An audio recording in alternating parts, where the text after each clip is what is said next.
Gold, trusted gold buyers. మీరు తాకట్టు పెట్టిన బంగారాన్ని విడిపించి ఈ రోజు ఉన్న మార్కెట్ ధరకు కొనబడను.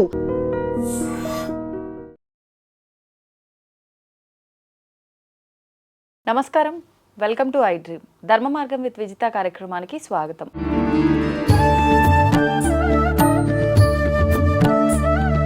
ప్రస్తుతం మనతో పాటు ఉన్నారు ప్రముఖ జ్యోతిష్య వాస్తు పండితులు, లలిత ఉపాసకులు శ్రీ శ్రీ శ్రీ నానాజీ పట్నాయక్ గారు. ఇప్పుడు వారితో మాట్లాడి మరిన్ని విషయాలు తెలుసుకుందాం.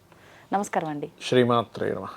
గురుగారు, ఈ మధ్యకాలంలో మనం ఎక్కువగా చూస్తున్నాము, మన దగ్గర వాళ్ళు వెళ్ళి వేరే కంట్రీస్లో సెటిల్ అవ్వడం కానివ్వండి, లేదు అంటే వృత్తిరీత్యా ఇక్కడ ఉన్నదానికన్నా అక్కడ వెళ్తే ఎక్కువ సంపాదిస్తామనే ధోరణిలో మగవాళ్ళే కాదు ఆడవాళ్ళు కూడా, అంటే అక్కడ వెళ్ళి వాళ్ళు అంటే ఇంట్లో పనైనా చేయనివ్వండి, అలా వెళ్ళడం అయితే మనం ఎక్కువగా చూస్తున్నాము.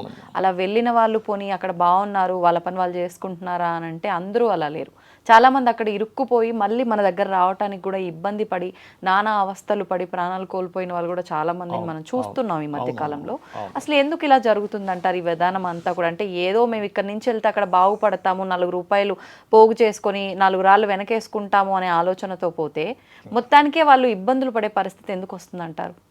చాలా మంచి ప్రశ్న వేశారు. ఇక్కడ 2 కారణాలు ఉంటాయండి. ఒకటి, గోచారము తప్పుగా ఉన్నప్పుడు, అంటే గోచారం సరిగ్గా లేనప్పుడు వెళ్ళిన వాళ్ళు ఇలా ఇరుక్కుంటారు. ఒకటి, అంటే వెళ్ళే సమయంలో గోచారం బాగుండాలి. స్త్రీలు వెళ్ళేటప్పుడు శుక్రుడు బాగుండాలండి ఆ సమయాల్లో. ఇప్పుడు శుక్రుడు వేటికి కారకుడు అంటే స్త్రీలకి, వాహనాలకి కారకుడు. అందుకే మీరు చూడండి, జూన్ మాసం అంతా కూడా మీకు వెహికల్ యాక్సిడెంట్స్ ఎక్కువ కనిపిస్తాయి, జూన్ అంతా కూడా. అలాగే అక్టోబర్, నవంబర్ ఇప్పుడుండే గ్రహస్థితి మీకు ఎవ్రీ ఇయర్ అని చెప్పట్లే. ఎందుకంటే జూన్లో కేతుచ దృష్టిలో ఉన్నాడు శుక్రుడు. వాహన ప్రమాదాలు, అది ఫ్లైట్ కానివ్వండి, పర్టికులర్ ఇప్పుడు 25లో చెప్తున్నారా? 25లో జూన్ మాసంలో, అక్టోబర్, నవంబర్ మాసాల్లో వాహన ప్రమాదాలు, అది ఫ్లైట్ కానివ్వండి, ట్రైన్ కానివ్వండి, బస్ కానివ్వండి, సింగిల్గా వెళ్ళేవాడు విషయం కానివ్వండి. ఎందుకంటే శుక్రుడు వాహనాలకు కారకుడు, కేతువుతో చూడబడుతున్నాడు. రెండవది, అక్టోబర్, నవంబర్ మాసాల్లో శుక్రుడు డైరెక్ట్ కేతువుతో కలిసి ఉంటాడు. అప్పుడు కూడా ఇలా ఈ 3 months కూడా కొంచెం స్త్రీలు బయటికి వెళ్ళేటప్పుడు లేదా ఎక్కడికి వెళ్ళి ఇరుక్కుంటారేమో, ఇట్లాంటివి కొంచెం చూసుకోవాలి పర్టికులర్గా.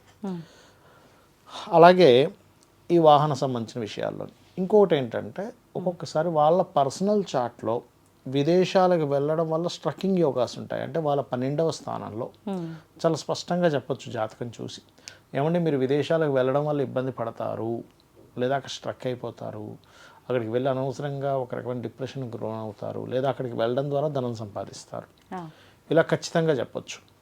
ఈ కాంబినేషన్ కొంతమందికి ఉంటుంది. అంటే అక్కడికి వెళ్ళిన తర్వాత మంచిగా సంపాదిస్తారు, మీకు విదేశీయానం అనుకూలిస్తుంది అన్న వాళ్ళు కూడా ఇప్పుడు మీరు చెప్పిన పర్టికులర్ ఈ మాసాల్లో వెళ్తే బాగుండదు అన్నప్పుడు, అలాంటి టైంలో వెళ్ళినా వాళ్ళకు ఫలితం ఉండదు, ఇబ్బంది ఉండదు. అంటే ఈ మాసాల్లో నేను అనేది వాహనము అండ్ స్త్రీలు విదేశాల్లోనే కదా, ఇక్కడ కూడా కొంత జాగ్రత్తగా ఉండాలి. ఇక్కడ కూడా మీరు చూడండి, ఒక్కోసారి మనకి కొన్ని అఘాయిత్యాలు జరుగుతుంటాయి. స్త్రీలు ఒంటరిగా వెళ్ళడం జూను, అక్టోబర్, నవంబర్ మాసాల్లో సరైనటువంటిది కాదు. ఇంకా చెప్పాలంటే డిసెంబర్, జనవరిలో కూడా కొంత ఉంది. అంటే శుక్రుడు మేషంలో కానీ మన సింహ, కన్యా రాశుల్లోనే అండ్ ధనస్సు రాశిలో సంచరించేటప్పుడు క్లియర్గా చెప్పాలంటే. అలాగే వాళ్ళ పర్సనల్ చార్ట్లో విదేశాలకు వెళ్ళడం వల్ల సంపాదించుకునే యోగాలు కొంతమందికి ఉంటాయి. అంటే ధనాధిపతి విదేశీ కారకుడితో ఒక క్యాలిక్యులేషన్ ఉంటుందండి. ఆస్ట్రాలజీ అంతా సూత్రాసే, ఒక క్యాలిక్యులేషన్ పరంగా వెళ్తాం. ధనాధిపతి విదేశీ సంబంధించిన గ్రహాలతో కనెక్టివిటీ అయ్యి ఆ మహాదశలు నడిస్తే బ్రహ్మాండంగా సంపాదించుకుంటాడు జాతకుడు. విదేశాలకు వెళ్ళి సంపాదించుకుంటాడు, ఇక్కడ ఒక 4 ఇల్లులు కొంటారు, హడావిడి వచ్చేసరికి మళ్ళీ మంచి సెటిల్ అయిపోతారు.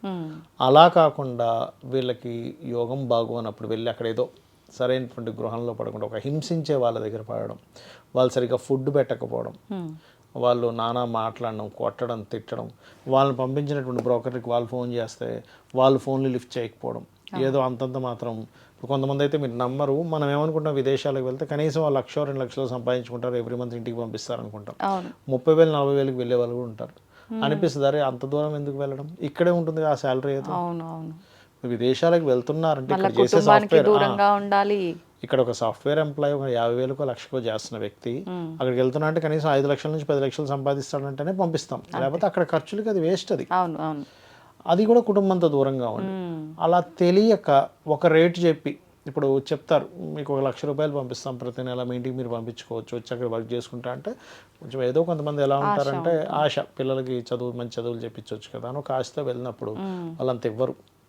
అక్కడికి వెళ్ళడం వల్ల వాళ్ళు చెప్పిన దానికంటే ఇంకా చాలా తక్కువ డబ్బులు ఇవ్వడం, నిర్బంధం చేసేసేయడం, ఏమైనా చెప్తే అది చేస్తాం ఇది చేస్తాం భయమించడం, ఇవి ఎందుకు జరుగుతాయంటే 12వ స్థానం బాగోదు వాళ్ళకి. 12వ స్థానం బాగోనప్పుడు ఇటువంటివన్నీ జరుగుతాయి. ఆ మహాదశలు నడిచేటప్పుడు చూసుకోవాలి ప్రత్యేకంగా.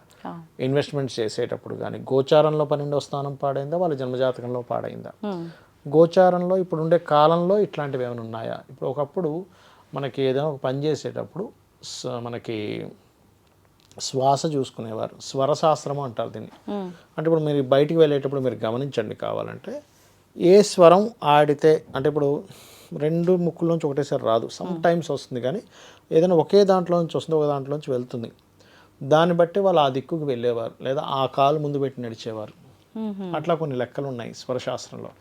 ఈ స్వరశాస్త్రం అని ఏంటంటే మనకి గాలి ఎంత స్పీడ్గా వస్తుంది, అది ఏ దీంట్లో వస్తుంది, కుడివైపు నుంచి వస్తుందా ఎడమ వైపు నుంచి వస్తుందా.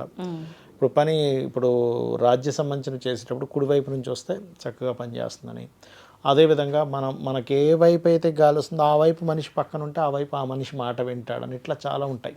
ఓకే అట్లా మనకి మీరు గమనించినట్లయితే ఈ ఋషులు మునులు ఇలా ఒకటి పెట్టుకునేవారు చూడండి, మనకి ఇలా తపస్సు చేసే ఇట్లా చెక్క ఇలా ఉంటుంది. దాన్ని యాక్చువల్గా దేనికి వాడేవారంటే వాళ్ళు స్వరం మార్చుకోవడానికి. సూర్యనాడి చంద్రనాడి ఉంటుంది, ఈ నాడి మార్చుకోవడానికి చేసేవాళ్ళు ఒకప్పుడు. దానికి దీనికి ఎలా సంబంధం ఉంటుంది. ఇవి ఒక సంఖ్యలో ఒకటి పెట్టుకోవడానికి మారుతుంది వెంటనే, ఇటు పెట్టుకుంటే ఇటు పెట్టుకుంటే మారుతుంది. ఆ రకంగా అది మారేటువంటి యోగం ఉంది. దానికి ప్రత్యేకంగా దానికోసం పెట్టుకునేవారు అది. అట్లా ఏంటంటే ఈ స్వరాన్ని ఆధారం తీసుకొని మనం ఇప్పుడు వెళ్ళొచ్చా వెళ్ళకూడదా, గోచారాన్ని ఆధారం తీసుకొని వెళ్ళొచ్చా వెళ్ళకూడదా. అదేవిధంగా హోరాస్ ఉంటాయి. మీరు ఎనీ హోరా, నేను ఇప్పుడు మీకు కొన్ని హోరా గురించి చెప్తానని మీకు దాని గురించి ఆల్రెడీ ఇంకో వీడియో చేద్దాం హోరా గురించి. ఆ హోరాలో మీరు ఏ పని చేస్తున్నా ఆ హోరా సంబంధించిన జ్ఞానం మీకుంటే మీ లైఫ్లో 90% సక్సెస్ మీ సొంతం అవుతుంది. అది కంప్లీట్ డీటెయిల్గా చేద్దాం మనం హోరా మీద, ఖచ్చితంగా బాగుంటుంది హోరా కనుక మీకు తెలిసినట్లయితే. అంటే ఎవరికి వాళ్ళు అది చెక్ చేసుకోవచ్చు, అవకాశం ఉంది, చెక్ చేసుకోవచ్చు. కాకపోతే దాని మీద కొంచెం ఆ హోరా గురించి తెలుసుకునేటప్పుడు జ్యోతిష్ శాస్త్రంలో బేసిక్ విషయాలు కొన్ని తెలియాలి. బేసిక్ విషయాలు కొన్ని తెలిసినప్పుడు ఆ హోరా సంబంధించినటువంటి విషయాల్లో వాళ్ళకి బాగుంటుంది, అంటే వాళ్ళ లైఫ్ అది. ధన్యవాదాలండి. శ్రీమాత్రే నమః. తవ్వండి, తవ్వుతూనే శివలింగం సరే దాన్ని అట్లా కప్పేసేయండి, చూపించదండి. కృష్ణ ఇస్ దేర్, మూర్తి పూజ కాదు, సాక్షాత్ బ్రజేంద్ర నందన భగవాన్ ఉన్నారు మూర్తిలో. ఏమీ ఆశించకుండా ఆరాధించే వాళ్ళు కూడా ఉన్నారా ప్రభుజీ? నిజమైన భక్తి అంటే మనకు తెలియదు కాబట్టి.